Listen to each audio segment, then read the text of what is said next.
আয় বেটি, মালিক 50 টাকা হয়েছে। 50 টাকা? এই নে 20 টাকা। ছোট্ট একটা নদী পার করে দিছোস, 20 টাকা রাখ। মালিক, সবাই 50 টাকা করে দেয় আর আপনি 20 টাকা দিছেন। টাকা নিলে নে, না হলে দিয়ে দে। যাইবার দে বেটা, আমরা অন্যজনের কাছ থেকে টাকা নিয়ে নেব। হা হা হা হা। আরে কেউ কাছে যেও না বাবা, ওই দেখো ভাল্লুক।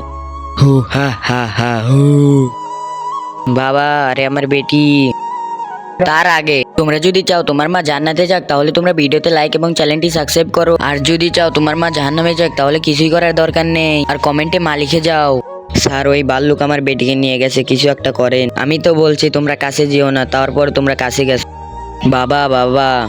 স্যার, ওই দেখেন ভাল্লুক আমার বেটিকে পানির ভিতর নিয়ে গেছে। আমাদের মালিকের মেয়েকে ভাল্লুক নিয়ে গেছে। চল বেটা, আমরা বাঁচাতে যাই।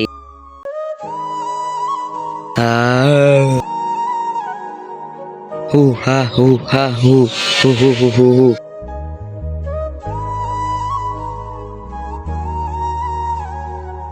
আরে আমার মেয়ে, আরে আমার মেয়ে, আসো। আরে ভাই, আমাকে মাফ করে দিয়ে, আমি আপনার হক মেরে দিয়েছি, তাও আপনি আমাকে সাহায্য করলেন। এই নেন, টাকাটি রাখেন।